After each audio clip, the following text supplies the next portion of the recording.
Tudo bem, bom dia a todos. Nós vamos dar início ao nosso curso de Epidemiologia Clínica da Academia Pesquisa Clínica do CEPET. Nós teremos aproximadamente 20 aulas que serão apresentadas aqui no CEPET, sempre às terças-feiras, das 11 ao meio-dia. Elas serão gravadas e vão fazer parte de um curso básico de Epidemiologia Clínica nosso, que poderá ser depois reproduzido e assistido por quem quiser em outros momentos posteriores.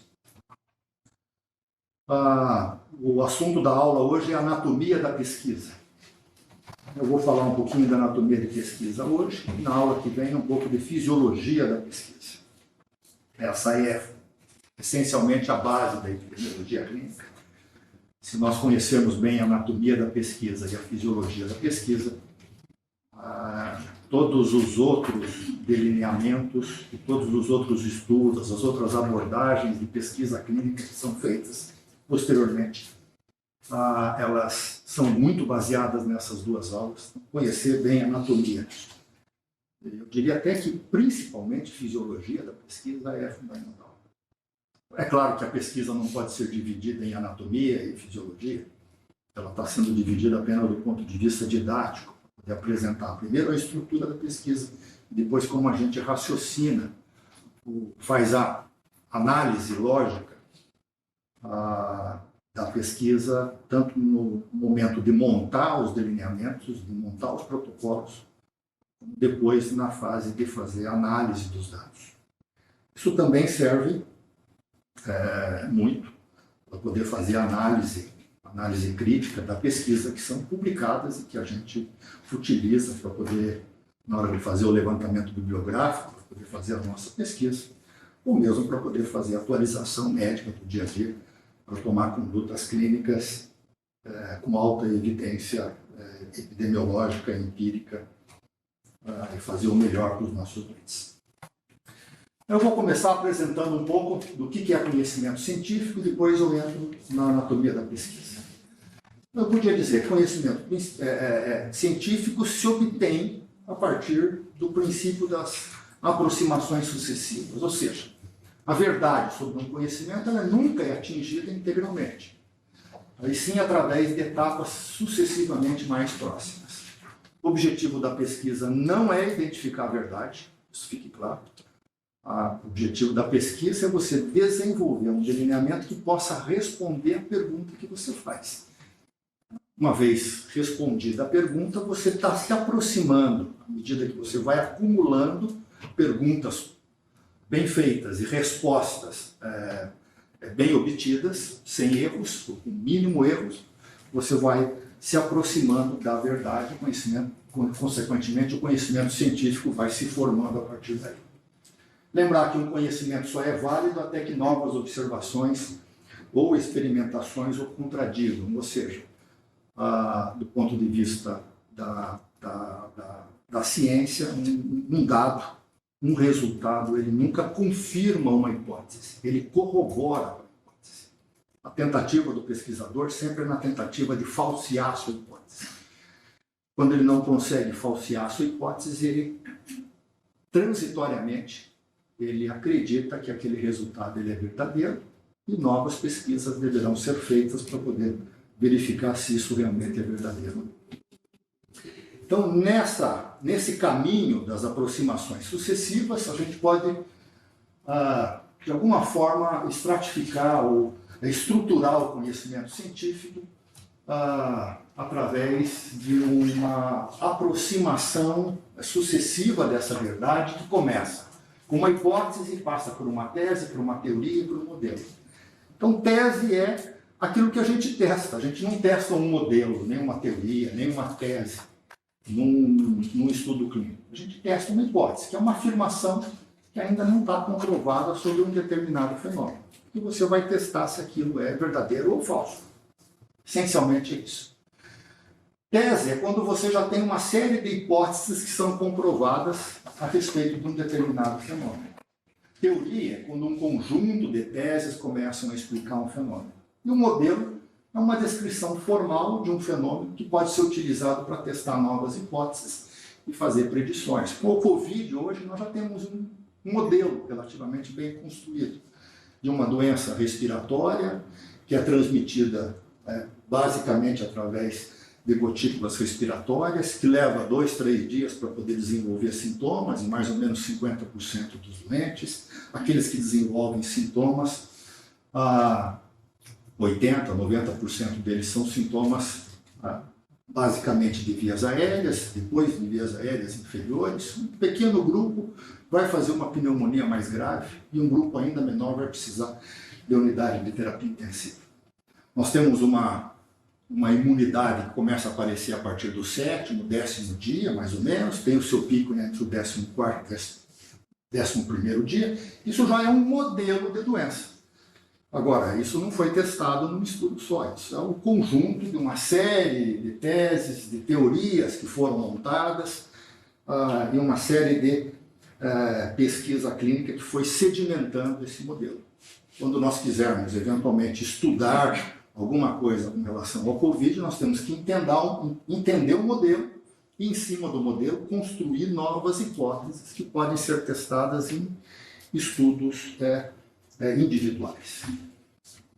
Fundamentalmente, a maneira como nós realizamos os nossos estudos não escapa de um modelo hipotético dedutivo de resolver problemas, no qual, frente a um determinado problema, um problema de um tratamento, por exemplo, você lança uma hipótese que um determinado antiviral ou um anti-inflamatório pode ser útil para poder resolver esse problema.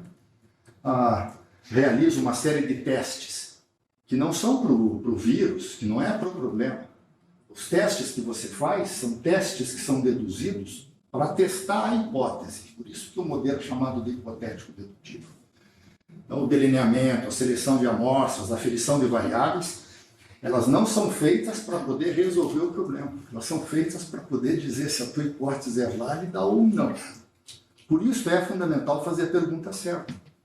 Se você não fizer a pergunta certa, você vai estar testando uma pergunta errada e jamais vai colaborar para poder resolver o problema. Esses testes obtêm resultados e os resultados modificam o problema.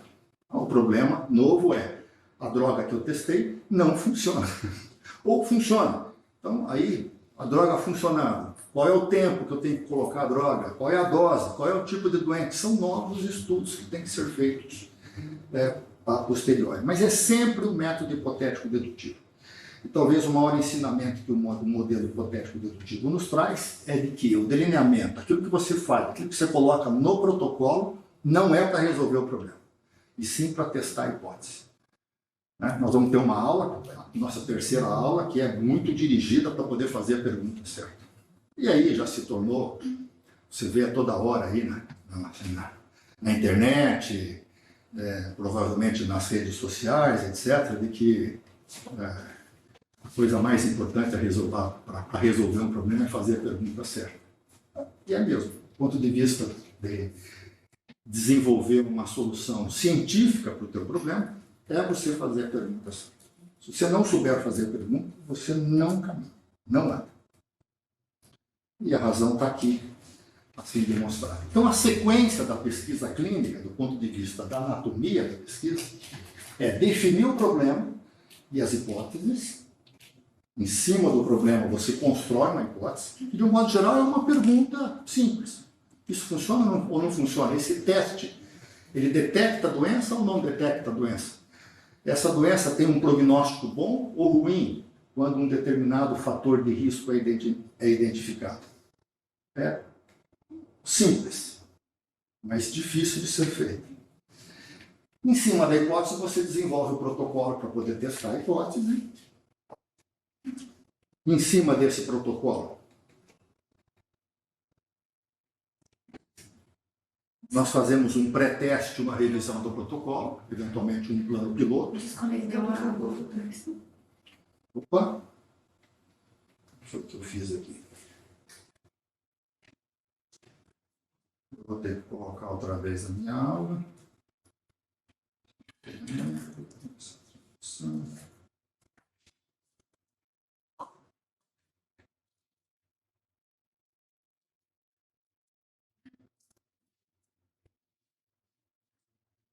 Você faz um pré-teste, uma revisão de protocolo.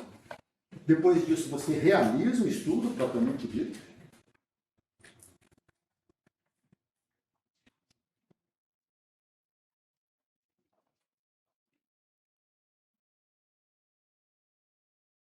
Moderninho, né? Não passa.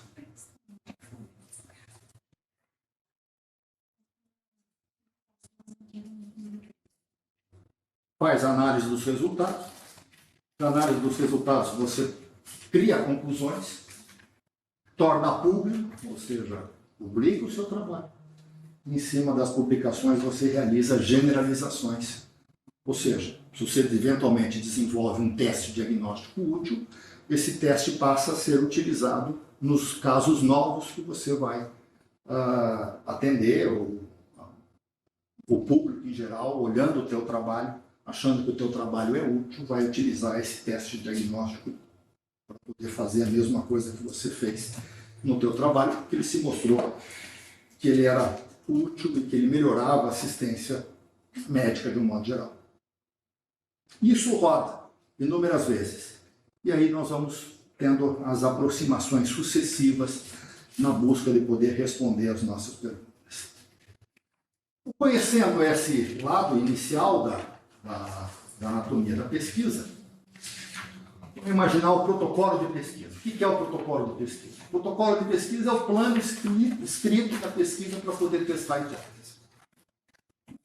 Ele vai auxiliar o pesquisador a planejar a pesquisa de uma forma lógica, focada e eficiente, e detalha os aspectos importantes da pesquisa para todos os envolvidos. Isso que um centro de pesquisa fundamentalmente faz, né? É desenvolver esses protocolos de pesquisa e colocar de uma forma lógica, tornar eficiente a coleta de dados e, consequentemente, a análise dos dados de uma forma não útil, não viciada posteriormente.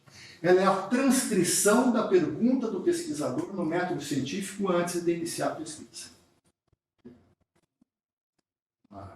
Um dos grandes erros é que a gente frequentemente, quando está começando, inicia uma pesquisa, uma coleta de dados, sem saber exatamente o que nós estamos procurando. E depois você não sabe o que fazer com os dados que você obteve.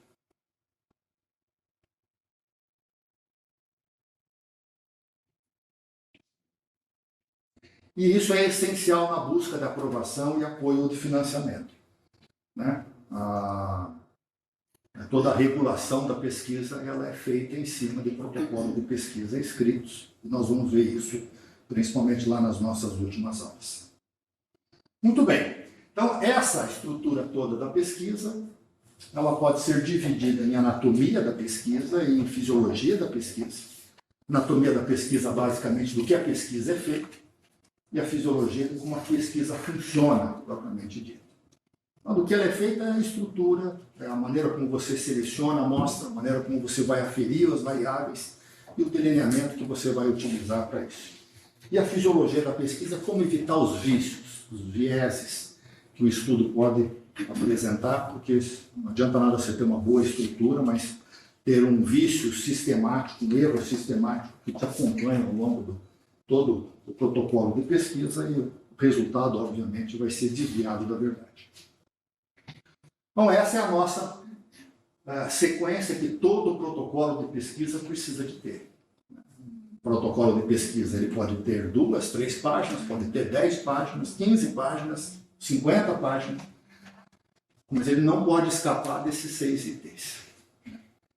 Todo protocolo de pesquisa tem que ter o objetivo da pesquisa, porque a pesquisa está sendo feita, a significância, que é o benefício que o resultado dessa pesquisa trará, o delineamento da pesquisa baseado nos 4 eixos, a seleção dos participantes da pesquisa, os critérios de seleção, inclusão, exclusão, como é que você vai fazer a amostragem. Nós vamos ver isso de uma forma muito especial numa aula, a aferição de variáveis na busca, gosto de dizer, obsessiva da acurácia e da precisão, né? Para não ter erros, e depois a análise estatística, como é que a análise estatística vai ser feita. Então você pode colocar outras coisas, fontes de financiamento, uma série de outras coisas, que teu protocolo de pesquisa pode conter, mas esses 6 elementos eles são essenciais, eles estão aí, são exigidos por todas as vias regulatórias da pesquisa. Rapidamente, os objetivos da pesquisa. É importante que a questão da pesquisa e a dúvida que se quer responder fique claro. Ou seja, a hipótese, se o modelo é hipotético dedutivo, você tem que deixar de uma forma explícita qual é a hipótese ou as hipóteses que você estará testando no seu trabalho. Isso não é uma coisa que dá para poder deixar de uma forma subrepetícia, de uma forma que não seja transparente e clara, porque é ela que vai ser testada no estudo. O estudo não testa um problema. O estudo testa uma possível solução para o problema que está contida na tua hipótese. Questões amplas devem ser estreitadas numa dúvida pesquisável, porque o conhecimento se faz com aproximações sucessivas, e essas aproximações sucessivas são pequenos tijolinhos que você vai colocando na busca da verdade. Não dá para poder responder 3, 4, 5 questões no estudo. Você responde habitualmente uma que está relacionada com a tua hipótese principal. Bons questionamentos têm essa palavrinha, FINER. Os bons questionamentos, as boas hipóteses, elas são factíveis. Então, você criar a hipótese que não é possível de ser avaliada, esquece. Ela não é um objeto de dúvida científica. Sim, o mais clássico é perguntar se Deus existe. Se Deus existe ou não, ela não é um problema científico. Porque Deus é impesquisável. Se ele é impesquisável, ele nunca vai conseguir ser resolvido por um questionamento científico. Ele é uma questão pessoal de cada um de nós. Então, na hora de colocar um objetivo, ele tem que ser possível de ser respondido. Tem que ser interessante, não só para você, mas para os outros. É difícil, né? Porque todo mundo, na hora que vem fazer uma pesquisa, diz assim, não, eu queria responder. Não, sim, você queria, mas os outros também querem. É uma coisa que tem que ser bom para os outros. Você não vai fazer uma pesquisa para você. Então, é preciso saber se isso é bom mesmo para a saúde, porque alguém está te financiando. Você não faz isso na tua casa sozinho. Novo, que não seja só uma repetição do mesmo, que seja ético, obviamente. Né? Toda a base ética de se realizar a pesquisa hoje, que seja relevante. Isso tem muito a ver com o interessante, o relevante, de que forma isso, de alguma forma, vai mudar a base de conhecimento que já existe, que você pesquisou, você levantou, fez um levantamento bibliográfico. Existe uma dúvida aqui que eu acho que é interessante ser resolvida, que vai ser benefício. Tem que ter significância a pesquisa, né? Principalmente a tua hipótese.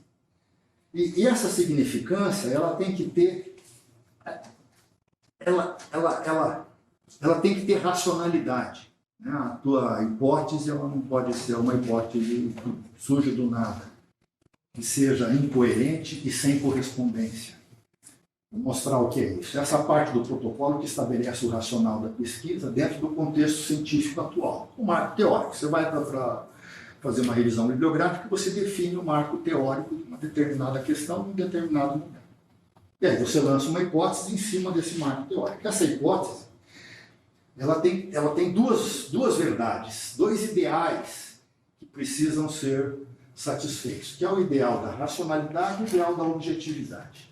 Ou seja, a hipótese que você está testando, ela tem que ter coerência com aquilo que já se conhece. Se eu estou aplicando uma droga para poder matar um vírus, essa droga tem que ter demonstrado em alguns ensaios pré-clínicos, animais, e que ela é capaz de eliminar o vírus, de matar o vírus. Então existe uma racionalidade, uma verdade simpática, ou uma coerência entre aquilo que você está testando e aquilo que está publicando.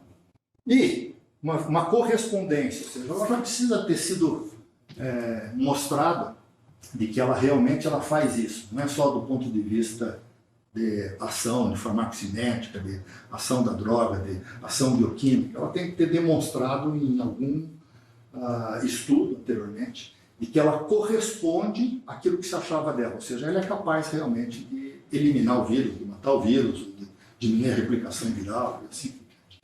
Para qualquer hipótese que você for lançar, você sempre pensa se a hipótese ela tem racionalidade ou não, baseado nos ideais de coerência e de correspondência. Então, essa é uma coisa que a gente tem que exercitar sempre na hora que a gente for desenvolver os nossos estudos, se as nossas hipóteses têm isso. Cita pesquisas pregressas, problemas atuais, que dão sustentação à questão da pesquisa e que se quer realizar. Esclarece como é que a pesquisa atual ela pode resolver essa incerteza. E aí nós caímos no delineamento da pesquisa, que é os meus últimos 5, 10 minutos da aula hoje, que eu vou mostrar um pouco de um modelo de como se desenvolver um delineamento da pesquisa a partir dos eixos de montagem, de controle, de intervenção e temporal. Então, esse é um dos aspectos fundamentais da anatomia da pesquisa, de um protocolo de pesquisa. O delineamento ele é escolhido a partir da definição do problema e da definição da hipótese. Então a gente não começa a fazer um estudo dizendo assim, eu quero fazer um estudo de caso controle. Eu quero fazer um estudo de caso, eu quero fazer um estudo transversal. Essa é uma decorrência da hipótese que você lança em cima dos seus dados. E daí, a partir do Finner, o que é factível ser feito, o que é interessante, o que é relevante, o que é ético de ser feito. Você pode daí, então, tentar definir qual é o melhor delineamento que é possível responder a tua pergunta com os dados que você pode obter. Então, ele é uma decorrência lógica do raciocínio de como se fazer uma pesquisa, mas não se começa o estudo querendo fazer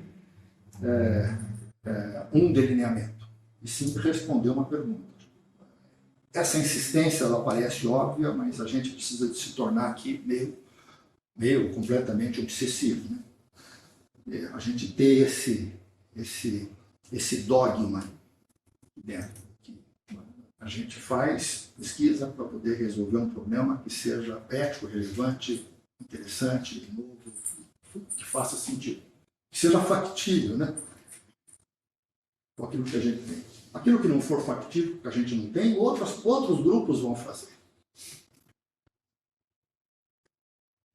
O delineamento é uma decisão importante, vai ter um impacto definitivo na qualidade da resposta à questão da pesquisa, porque, principalmente quando a gente for ver a fisiologia da pesquisa, a base que você vai ter, principalmente de validade interna dentro de um protocolo, ela vai depender muito, essencialmente, do delineamento que você for utilizar. Então, claro que todo mundo quer utilizar o melhor delineamento possível, mas isso quando isso é possível.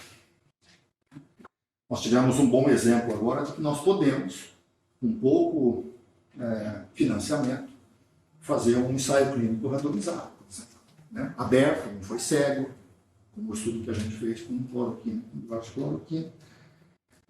Para vocês que estão vendo o filme agora, a gente acabou de receber a notícia hoje de que o estudo foi aceito para publicação na Scientific Reports e nas próximas semanas nós teremos esse trabalho publicado e divulgado para todo mundo. Nenhuma abordagem é necessariamente melhor que a outra. Depende muito do contexto. Isso a gente vai ver um pouquinho sobre isso. Perguntas importantes que devem ser respondidas são essas 4 perguntas. Ele é observacional, experimental, controlado ou não, prospectivo, retrospectivo, longitudinal ou invertido. Dizem respeito aos 4 eixos. O eixo de intervenção, o eixo de controle, o eixo do momento em que o estudo é feito, se ele é histórico ou se ele é contemporâneo, e a maneira como o eixo de montagem é feito. Então, são basicamente essas 4. Se você tiver a hipótese, e você souber na hipótese quais são os fatores de estudo, os efeitos clínicos, você monta o melhor delineamento e verifica se esse delineamento ele é possível de ser feito aonde você estiver trabalhando. Só para terminar, a anatomia da pesquisa ainda tem a ver com seleção de pacientes. Eu não vou falar sobre a seleção agora, porque ela vem depois do delineamento, vamos focar no delineamento agora. Mas ela é uma parte importante, ele é o quarto item de todos os protocolos. A aferição das variáveis e da análise estatística, obviamente. Né? A estatística, ela não faz milagre. Se você fizer um trabalho bem feito, é ela que vai te ajudar a fazer uma análise bastante segura dos dados e evitar vícios de confusão, principalmente lá na frente. Bom, também posso dizer ainda, fazendo parte da anatomia da pesquisa, que nós precisamos de fazer isso de uma forma mais sistemática, de que um protocolo de pesquisa, ele precisa de ter, depois que ele é aprovado pelos sistemas regulatórios, um resumo da pesquisa. De modo geral, a gente distribui isso e torna isso conhecido da maior parte das pessoas. É 1 a 2 páginas delineando a pesquisa, é o resumo do brainstorm inicial, serve de checklist para lembrar todos os componentes da pesquisa. Quando a gente faz estudos patrocinados, a gente sempre faz resumo da pesquisa. Né? O protocolo da pesquisa, ele, de um modo geral, ele não é obviamente, nem todas as pessoas que vão fazer coleta de dados têm todo o protocolo do estudo, as pessoas que estão envolvidas, o PI, os subinvestigadores, esses, obviamente, sim, ele é um protocolo aí inteiro e é o documento que você utiliza para poder fazer as aprovações, e também um manual de operações, que é como fazer, como coletar, como anotar os dados, para poder assegurar uniformidade, padronização e coleta de dados para fazer controle de qualidade. Se a gente for fazer pesquisas de maior monta, a gente precisa de ter todos esses passos bem importantes. Ainda antes de entrar no delineamento, olha aqui, bacana isso, né? Quando a gente estiver lidando com pesquisadores, de um modo geral, pesquisadores que estão sendo introduzidos na área da pesquisa clínica, mas nós precisamos de passar isso como exemplo. Né? São as atitudes importantes de um pesquisador. Então, quando ele vai, de alguma forma, tentar resolver um problema, ele acolhe, ele é praticamente o responsável por uma determinada pesquisa, ele tem que ter domínio da literatura a respeito daquele. Né? Ele tem que estar alerta para novas ideias e técnicas, por exemplo, um ensaio clínico, frequentemente dura meses, se não anos, às vezes. Então, ao longo desse tempo, novas formas de poder utilizar aquela intervenção, elas são feitas. Né? Nós, por exemplo, no nosso ensaio de hidroxicloroquina, da cloroquina, nós tivemos que, em um determinado momento, parar o estudo, porque ele perdeu a equipe básica, que a Organização Mundial de Saúde determinou que o seu ensaio fosse parado. Depois ela retornou outra vez. E depois, quando foi publicado o Recovery, a gente não tinha mais como sustentar a equipe básica, e nós paramos o estudo e fizemos a publicação com os dados que nós tínhamos. Quem está atendendo na beira do leito precisa de ter atitudes propositivas, tem que ter atitude, é isso que eu tenho que fazer agora, tanto de volume que eu faço, é essa droga vasoativa que eu tenho que fazer. Agora eu tenho que tirar o volume. A atividade clínica da beira do leito ela não pode ser muito cheia de dúvidas, ela tem que saber o que vai ser feito naquele momento. Sempre repensando. Mas o pesquisador não. O pesquisador não é clínico. O pesquisador ele lida com a pergunta e ele nunca tem uma resposta. O pesquisador ruim tem respostas. O pesquisador bom só tem perguntas. Faz parte da pesquisa você fazer perguntas. Então ele tem que ser cético constantemente.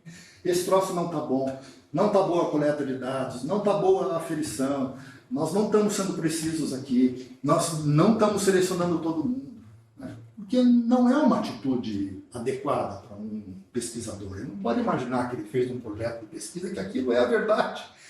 Ele fez o que ele melhor podia naquele determinado momento. Então, há um complemento, não diria uma contradição entre quem é clínico e quem é pesquisador. O exemplo é o nosso POTS, né? O nosso POTS ele é propositivo. Você faça isso aqui, mas o bom médico, já o clínico, ele já sabe que não é exatamente aquilo.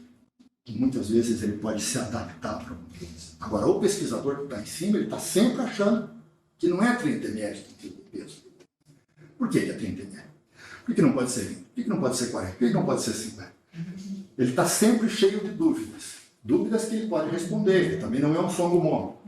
Mas a atitude cética, ela faz parte do pesquisador. O pesquisador tem mais perguntas do que respostas. Quando ele respondeu alguma coisa, ele parte para a próxima pergunta.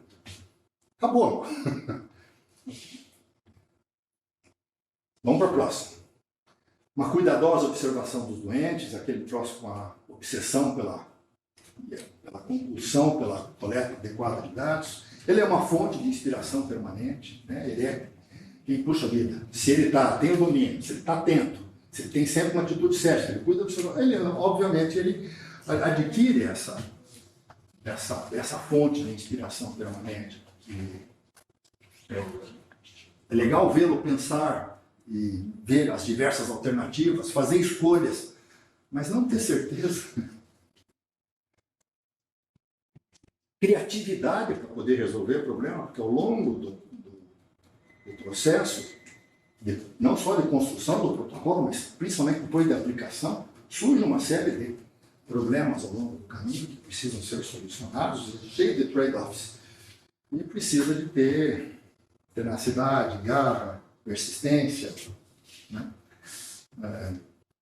Porque problemas, obviamente, vão existir, e as histórias das grandes pesquisas, elas são feitas de resolver problemas iniciais, problemas de financiamento, problemas de influenciar pessoas, às vezes falta de doentes, buscar novas alternativas e assim por diante. Ok? Acho que dentro do meu tempo, eu queria fazer a introdução da anatomia da pesquisa. Não vou fazer todos os 140 slides, que a Adriana não quer, mas como eu tenho 2 aulas, na aula que vem eu falo de delineamento e de vícios. Ok? Mas quero ouvir vocês. Agora nós temos 10, 15 minutos para conversar dentro do nosso tempo. Diana, após, doutora. Nossa, parabéns, doutora, pela exposição. Sempre muito limpo, muito claro as suas informações. Na verdade, isso é só um diálogo agora, né? É muito importante essa questão da pesquisa, o que move o pesquisador é exatamente essa loucura, né? Essa busca de responder as perguntas que são, né, infindáveis, essas perguntas nunca param de surgir, e é isso que vai nos movendo cada vez mais para buscar soluções, para propor coisas novas, sempre no sentido de ter uma aplicabilidade disso. Por que nós nos propomos, né, a desenvolver um estudo? Para que isso não fique engavetado. Não tem sentido nenhum, que você possa ter uma aplicabilidade disso lá, e no nosso caso aqui da terapia intensiva, auxiliar os nossos doentes críticos que estão ali diante de profissionais que têm que ter essa segurança na decisão correta, mas que tem que ter esse conhecimento. E aqui o CEPET busca muito essa questão de formar esse profissional como de uma forma integral, né? Não só aquele intensivista, mas também aquele que tem esse olhar crítico. Não é nada engessado, né? Dentro da pesquisa, acho que o que mais interessante é que não é nada engessado. Você vai estar sempre buscando coisas, responder perguntas e propor coisas novas diante o desenvolver mesmo, durante o caminhar. Então, aqui, quando a gente fala da questão da anatomia da pesquisa, né, do esqueleto, é onde que realmente vai te levar a fazer um bom estudo, a ter bons resultados, a conseguir, né, responder um pouquinho das suas perguntas. E cada resposta vai surgindo novas perguntas. Ok, nós vamos aqui, a hora que terminar aqui agora, meio-dia, nós vamos fazer visita na nossa casa. Já estou chamando de nossa casa agora. Né? Então, as condições iniciais para poder alugar a casa elas foram satisfeitas e foram aceitas tanto aqui por nós, mas principalmente por quem está alugando. Então, eu tenho hoje muito mais chance de que a gente, na semana que vem, nós estaremos com a chave. E assim, queria que a gente tornasse essas coisas como rotina, né? Acho que a gente já conversou isso várias vezes, mas a coisa não está completamente formalizada, né? E como é que se inicia uma pesquisa? Nós temos algumas folhinhas no nosso site, né? Acho que esses 6 elementos do protocolo de pesquisa eles estão publicados. Tem mais coisas lá que também estão publicadas. Nós precisamos de rever isso, colocar documentos, né? E fazer com que os nossos residentes, quando comecem, eles sigam aquilo. E nós, sistematicamente, quando a gente for fazer uma pesquisa, a gente comece fazendo a pesquisa através de seguir essa sequência. Eu sei que vocês já seguem, né? Mas, estou tornando isso explícito, porque muito dessas nossas reuniões são para poder deixar explícito tudo aquilo que a gente faz. E a gente precisa de escrever, de ter mais documentos escritos, né, que a gente utiliza dos nossos processos. Algumas coisas já estão escritas e a gente precisa talvez de rever algumas coisas. Comenta um pouco o que a gente tem feito, se tem alguma coisa a mais que a gente precisa de fazer nessa introdução de definir um protocolo de pesquisa, principalmente com os referentes. Que eu acho que a gente precisa adicionar de material, doutor, o senhor diz? De material ou de ações, de condutas? A gente já faz isso tudo? Não, acho que não. Acho que a gente vem se estruturando, né? Cada dia melhor, cada vez mais, né? Agora, com a entrada da Eliana também, eu acho que o que o senhor falou de sequenciar com base na hipótese mesmo, é bem importante. A gente, por vezes, passa os temas para eles e talvez eles não tenham essa sequência inicial tão clara na cabeça, né? E eu sou muito adepta disso, de também começar com a hipótese e o problema. E essa questão de passar que o problema pode vir até da clínica mesmo. A gente tem trabalhado bastante com o Dani um pouco também. Mas acho que sim, acho que a gente precisa documentar mais, a gente pode disponibilizar no site, tanto no da pesquisa clínica, quanto talvez na área do CPET, dos residentes, não sei, o modelo do próprio protocolo, talvez organizar mais o processo de reuniões, penso que algo nesse sentido, e a gente tem feito mais sistematicamente, por exemplo, citações de referências por referenciadores de bibliografia, o que eu acho que ajuda bastante, o incentivo e começar sempre com como buscar a teoria primeiro, né? Essa fundamentação de uma hipótese que por vezes é criada, mas ok, ela tem base, e aí a gente tem passado para eles bastante busca de referências, como fazê-las, para fazer essa significância da pesquisa, esse ponto 2. Mas sim, com certeza, a gente tem muito para melhorar e muito mais para documentar. Uma coisa, Dani, uma dificuldade que você tenha tido, o que você está sentindo? Sim, acho que pensando mais na prática em relação ao banco de dados, né? Se a gente pudesse mais sistematizar a forma das coletas, assim, é muito relevante. Eu vejo como é importante isso para a gente construir o nosso conhecimento e ter a base teórica bem feita para poder ter um resultado bom depois. Então, às vezes a gente começa a preencher, não sabe o que está preenchendo direito, para poder entender e ter essa clareza. Eu acho que parte desse estágio da pesquisa clínica ajuda a dar essa visão. A gente percebe que todos, sem exceção, né, doutora Mirella, todos que passam por aqui, vão preencher banco de dados melhor e cobram os seus colegas por melhores preenchimentos, mesmo que já tenham feito o seu TCC. Vamos começar agora a residência na pesquisa. Mas é que eles entendem a importância. Às vezes a gente.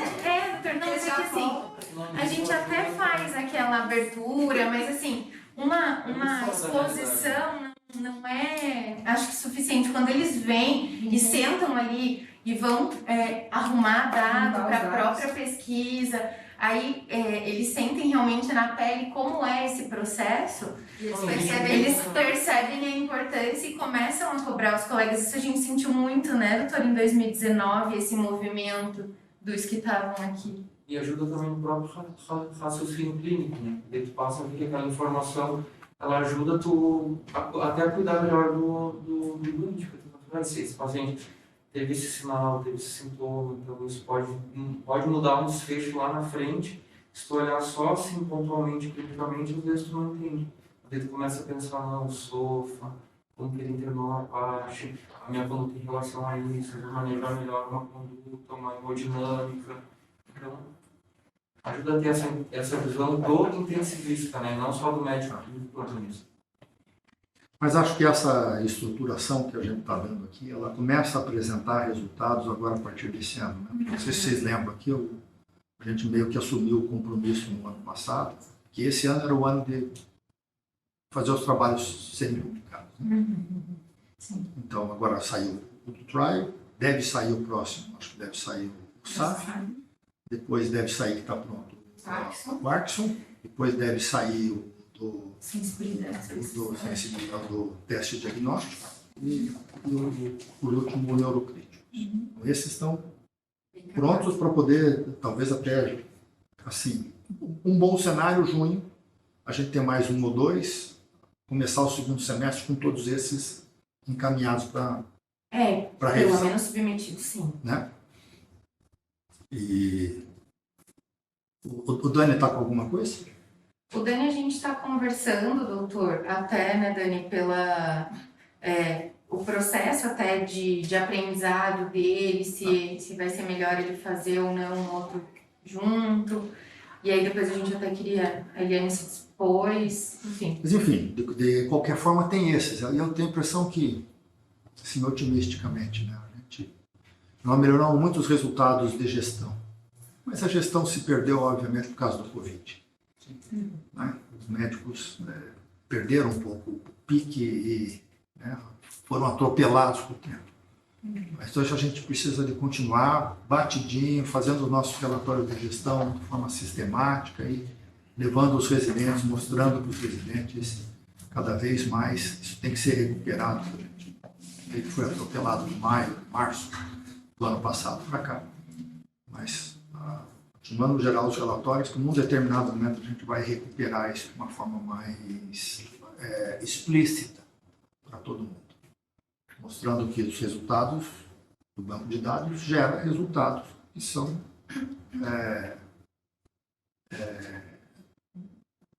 para uma melhora da gestão da unidade de terapia intensiva.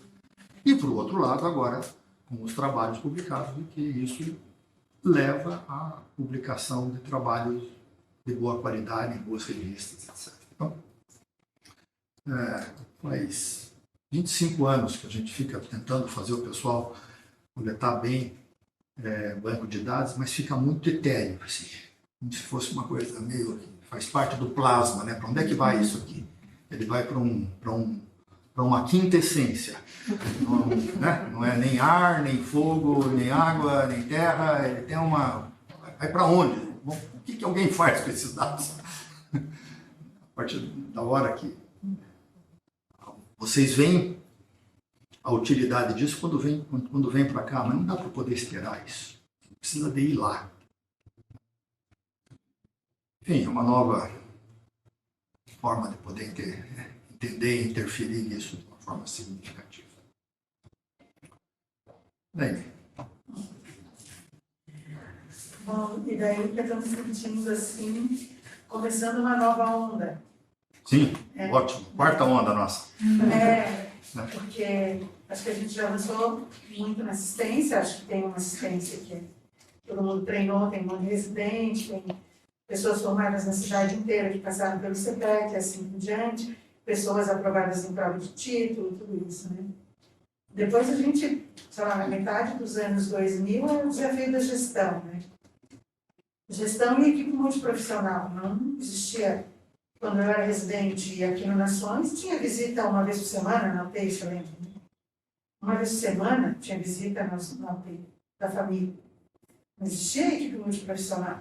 Isso foi uma coisa desenvolvida ao longo de... Isso era início da década de 90. Né? As acreditações, os processos de gestão, eles vieram dos anos 2000 para cá. Tem 15 anos. Pelo menos aqui no Paraná, aqui em Curitiba. Então, a gente teve todo esse troço para a gestão entrar no nosso dia a dia. Né? Indicadores, enfim, uma coisa que está incorporada no nosso dia a dia. Né? Mas a pesquisa sempre foi uma coisa de última hora fazer trabalho para os PBNIs em geral, ou para os congressos. Né? Quem participou da onda de treinar pacientes para medicina, médicos para medicina intensiva, sabe que isso foi uma coisa construída ao longo de décadas. A gestão hídrica não é uma coisa que foi incorporada rapidamente. Então, a perspectiva, se for feito da mesma forma que tivemos que fazer essas duas etapas, é uma mudança de cultura que não vai acontecer de um dia para um dia, né? Do dia para a noite. Então, não há, nem todos são pró-pesquisa, nem todos têm o perfil, os alunos não têm, diferente mesmo para a gestão, nem todos têm. Para assistência, obviamente, que todos terão que ter, né? Tinham que ter, mas a pesquisa é diferente. Então, são muitos os componentes que você tem que lidar. Né? Primeiro, incorporar a cultura da pesquisa, né, no CPET. Segundo, identificar pessoas que tenham o perfil, porque muitos não vão ter o perfil. As pessoas têm que ser estimuladas, porque hoje eu, Álvaro, estamos aqui, daqui a pouco eu ensino nos hospitais, outras pessoas têm que ocupar também essa posição ao longo do tempo para ser uma coisa mais perene. Né? Então, identificar as pessoas, incutir no dia a dia esse sentimento, né, essa ideia, porque fica muito dissociado de quem está atendendo o doente da ideia de que tem pesquisa. Eu acho que mesmo todo esse movimento que está acontecendo aqui, ele não foi capilarizado. Entende? Então, eu acho que eu que estou aqui há 30 anos, o que aconteceu aí no ano do Covid para cá, ele foi extraordinário, porque mesmo com todas as adversidades e os problemas todos e outros focos, é bem diferente o que se discute, o que se faz aqui hoje, do que se fazia há um ano e meio atrás. Não há comparação. Mas isso está muito longe do dia a dia. Até a informação de que tudo isso está acontecendo, ela está longe. Né? Outra coisa que eu acho que poderia dar isso para você, Álvaro, que é o setor da residência, não sei se do ponto de vista estratégico e até de poder desenvolver trials, tudo isso, se o estágio na pesquisa tinha que ficar muito para o terceiro ano, por exemplo. Entende? Muito para cima da hora. Se aquela pessoa, ela já não tem que estar pensando em desenvolver um trabalho ao longo da residência dela antes. E não só, e inverter um pouco essa ideia de que ele só vai fazer isso no quarto ano. Né? Não acho que haja uma perda tão grande na assistência se isso for um pouco para frente por causa de 30 dias. Isso já vai, eles vêm para cá e eles saem com outra ideia de como construir um banco de dados. Por que eles vão fazer uma corte daquilo, não vão fazer, aquilo não é um trial? Por que aquilo tem que ser um caso controle ou tem que ser um transversal? Isso tudo a gente dá para eles não conseguem ter essa ideia prévia. Então, de fato, não está sistematizado aqui do tipo, olha, a gente tem esse assunto vai ser feito, então isso é uma corte, ou por que tem que ser uma corte? Não, isso é um trial. Então, as pessoas não sabem, na média, a gente precisa fazer isso, mas tem muita coisa, assim, além estrutural, mas também de cultura e de processos para que a gente mude, para dar certo, assim, no médio e no longo prazo, entende? Isso que eu penso. Doutor, não teria, eu não sei, uma ideia, assim, talvez, se não pudesse, né, trazer o estágio, algo que seria ótimo, mas durante, nas aulas de quarta, também. especialmente para os que estiverem entrando agora, os residentes, as aulas mais cedo, sabe? Se a gente poderia, talvez, fazer algum espaço em dias alternados, obviamente para não enjoar, mas mais ou menos com essa parte de fisiologia, anatomia de pesquisa. Outra coisa que eu vejo que é uma base até para eles, para as apresentações, eles fazem tudo, busca sistemática de referência, não revisão sistemática, mas busca no PubMed, essas coisinhas que podem ser tipo na aula, ou podem ser disponibilizadas como videoaula, ou as duas coisas. Eu só acho que se for só disponibilizada, talvez eles não assistam. Em um momento ou outro, assim. Não, acho que está ficando claro que a gente vai formar melhores residentes e que essa base de gestão e de pesquisa é fundamental. Que a gente pode incorporar esses estágios numa fase mais cedo, mais precoce.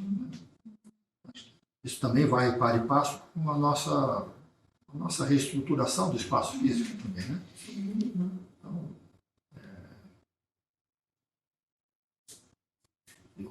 eu me sinto incomodado com o barulho que tem ali na sala, porque é muita gente trabalhando, muita gente falando, vinhos paralelos. Começamos eu, você, depois a Paula, depois saiu a Paula, aí veio a Rafa, aí veio o Marcelo, e aí veio a Eliana, e alguém no meio do caminho? No meio do caminho veio a Caroline, daí depois. Primeiro veio o Marcos Queiroga, daí depois, ano passado. Daí tinha os residentes Bruna. sempre, né? Tinha os residentes, desde o ano passado todo. O 2019, né? Ficávamos nós 3 e sempre um residente, ou 2, teve mês que ficou 2. Aí depois, ano passado, passou o Queiroga, a Caroline, a Bruna, as meninas da coleta, o Rafael. Que bom, tá aumentando. Aí agora ele é. Só tem que reestruturar. Não é isso? Então agora a gente vai ter um espaço também melhor e vai poder colocar mais gente e ao mesmo tempo tendo... o Guilherme ficou um tempo lá. Acho que. Os dois meses, o Guilherme ficou com É verdade, ele ficou um mês pouco lá. tampão de É ouvido verdade, enquanto tava. para poder trabalhar, ele que lida com computação, precisa. Então, acho que a gente está indo no caminho. Acho que essa... Uma coisa, Verônica? Eu fiquei só com uma perguntinha na cabeça durante a apresentação do senhor, não sei se a gente pode botar um segundinho. Claro. A respeito do critério do Finer, a factibilidade do objetivo. Como a gente, não sei, é uma pergunta muito primária, mas medir essa factibilidade de acordo com a literatura, mas a gente pode... Não, acho que é de acordo com aquilo que você tem, com a estrutura que você tem. Isso Né? Com os dados que você tem, com os recursos que você tem. inclui recurso material, Recurso físico, material humano. e recurso de fonte de dados. Então ele não é né? pego por acaso, que na verdade é o mais importante. Ele é um dos mais importantes, né? Então, nós recebemos na semana passada uma pesquisa importante para poder avaliar pacientes com Covid, com problemas cardiovasculares, pacientes de enfermaria. Sim. Ela não é factível para nós. Então é uma análise Desde global, coisas assim grosseiras desse tipo, até coisas do tipo, eu para poder fazer um teste de uma droga não pode não ser placebo duplo cego. Eu tenho condições de fazer placebo? Quanto é que custa eu viabilizar uma droga na mesma cor, no mesmo gosto, no mesmo tamanho do placebo? Então, se eu não puder fazer isso, eu não posso fazer um ensaio clínico randomizado e controlado duplo cego, um placebo, nessas circunstâncias. Eu não tenho essa estrutura. Então, em resumo, ela é totalmente global. Ela é global. Envolve custos, envolve Recursos capacidade humanos, técnica, né? Insumos que você não tem frisamento 70, você não consegue dosagem intermicina 6, você não consegue aquela amostra que você quer. Aí, eventualmente, você pode fazer parcerias para tornar factível. eventualmente? A gente imaginou fazer um neurocríticos, aí eu trago a responsabilidade absolutamente para mim, que parecia ser uma coisa muito factível para nós. Era montar um banco de dados para poder descrever a amostra de pacientes neurocríticos no Brasil. Aí, de repente, passando pelo corredor, vamos fazer o Burden of Disease? Vamos. A gente não sabe fazer o Burden of Disease. Nós tivemos que aprender. Ele não era factível. Só que pedir uma previsão de horário para o pessoal. 3 minutos, se a menina quiser ir lá abrindo a porta, Tá bom. nós já estamos indo lá. Nós vamos visitar. Entendi. Não adianta a gente querer trazer para nós uma análise que nós não temos expertise para fazer isso naquele momento. A gente não tinha. A gente meio que teve que aprender. A Rafaela fez um estudo, um trabalho extraordinário, mas não faz parte do nosso dia a dia lidar com aquilo. Então, ele foi um empecilho até agora para poder fazer a publicação. Não foi um empecilho completo, mas teria sido mais fácil a gente ter feito a publicação só do objetivo inicial. Né? Ele ficaria mais pobre, mas... Então, se a gente no futuro quiser fazer alguma coisa assim, a gente olha, para isso nós vamos precisar de uma técnica estatística bayesiana, e nós não sabemos fazer isso, não conseguimos, nós vamos ter condições de poder fazer ou não? Não, nós não vamos ter condições de fazer, a gente não faz. Nós mudamos a nossa hipótese e vamos fazer outras coisas que possam ser factíveis com aquilo que a gente tem, que a gente pode fazer. Então, acho que envolve várias coisas, não é factível do ponto de vista geral para qualquer um, né? É para nós, para quem vai realizar mesmo o trabalho. Eu acho que deu um exemplo até de se nós temos conhecimento, né, para poder fazer aquilo que a gente quer, porque às vezes a pergunta ela é muito bonita, mas ela é complicada de ser respondida. Entendi. E aí fica meia boca. Mas acho legal. Bom a gente ter discutido isso. Que a amplitude realmente é muito mais amplo do que quando a gente pensa só se é factível ou não. Uma análise muito geral. Interessante. Por exemplo, a Mirella fez um estudo com aquele de insuficiência renal, o Lourenço, que era fenomenal, mas ele era difícil de fazer. Mas ainda não. Não saiu. Então ele está na prateleira porque ele não é completamente factível de ser feito. Ele tem dificuldades para poder ser feito. Se você não resolver algum problema que seja transformar a coleta da forma mais fácil possível, ou arrumar um escravinho que possa fazer só aquilo, escravinho no bom sentido, que vai ficar focado em fazer aquela coleta de uma forma obsessiva, ele não é factível de ser feito. Por exemplo, o estudo do Queiroga, né? Eles vão exatamente nisso. O Queiroga, do ensaio clínico do pós-operatório, claro, de repente, achou que fosse fazer um ensaio clínico randomizado, que era assim. Né? Não é. De fato, ele era pouco factível desde o princípio. Desde o início. Porque ele envolvia outros serviços, outras pessoas, tecnologia, farmácia, era um estudo extremamente complexo, que só seria possível para alguém do serviço que estivesse lá diuturnamente, ainda assim, ia ser. Agora, você fazer do lado de fora, é impossível de ser feito. E assim, também acho que a factibilidade ela é variável com o tempo também, mesmo para uma mesma equipe, né? O que a gente está falando, por exemplo, do estudo da insuficiência renal, tipo, ela não é factível nesse momento, mas com uma estrutura, outros coletadores, outro processo. Sim, ela será factível, né? Ela esbarrou numa coisa que não é impossível ser resolvida, né? Que é pessoas que façam um follow. Isso a gente não tinha nesse momento. Existe uma Tem outros né? que são, tem tantas variáveis que... De repente a gente não consegue fazer uma CRF eletrônica, daí vem alguém como o Marcelo, que faz um curso de REDCap, aprende a fazer uma CRF eletrônica, ele tira um obstáculo, torna factível a gente fazer muito mais coisas que antes não eram factíveis. Marcelo? Imagina a corte sem REDCap. Tem uma série de coisas. Nosso banco de dados, nós estamos imaginando que a partir de maio nós teremos um outro banco de dados e de que a Que sempre gente... foi um impeditivo também. Positivo. Enfim, são várias fontes que podem gerar um estudo não ser factível entre nós. Eu quis fazer o de hemodinâmica da Covid, né? Fiz um protocolo de inclusão, tudo, não tem insumo. Não foi mais comprar por falta de dinheiro.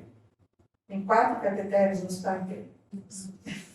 Então, você vê, daí é um insumo, é um banco de dados, coletador. É um pouco difícil pensar em tudo isso logo no início, né, doutor? Porque ao longo do processo podem aparecer esses entraves, né? Sim, aí depende ali de você rever ou não, ou da criatividade do investigador, do investigador, de como fazer um bypass Sim. desse problema e fazer uma adaptação que não perca de uma forma significativa Do objetivo. a acurácia do dado que você vai obter e que o delineamento inicial possa ser mantido de alguma forma. Senão, algumas vezes, você olha lá no Clinical Trials, tem 15%, 18% dos estudos do Clinical Trials são terminados. Esqueci de colocar no nosso... Precisa de colocar. A gente tem que começar os nossos estudos dando publicidade e colocando no Clinical Trials antes de começar. Com certeza. Caso seja Vou colocar entre aqueles 6 itens e que eles precisam colocar nas agências. Não é uma agência regulatória, mas é uma agência que depois serve para mostrar. Veja como é importante. Você mostra para o mundo que quando você começou o seu estudo, você sabia o que você estava fazendo. E isso já tipo, assegura o mundo que você não fez correlações assim espúrias só para poder achar um valor. Eu estou aqui fazendo cloroquina e hidroxicloroquina, vamos fazer cycling randomizado. Vamos pegar esses 10 que a gente já pôs e a gente inclui no nosso estudo. Né? Mas ele não foi randomizado, mas pega mais 10 que não foram feitos, que sejam iguais, que tenham os mesmos critérios de inclusão, e nós já saímos com 20 doentes. E outra coisa bem importante disso é que no Clinical Trials você prevê todas as comparações e todos os desfechos. Não é assim, tipo, resolvi testar tal coisa no meio do caminho. Não. Isso leva a uma correção de protocolo que deprecia levemente. Então... A Equator Network é uma outra coisa fenomenal, né? Tem o Strobe, tem o Consorte, tem o Prisma, tem vários. Nós precisamos de seguir aquilo regularmente agora, que nós estamos numa outra vibe. Né? Que é uma vibe de gerar publicações de alta relevância. Isso está sendo bem legal. Com o mundo Parkinson, por exemplo, a Bruna falou, então fiz. Daí a gente, então agora confira com o Strobe se tá tudo aí. Não tá bom, então vamos lá, então vamos colocar o que precisa. É bem bom, assim, né, seguir esses dias, porque a gente já vai com mais certeza para a publicação depois. Não que vai ser aceito, mas enfim.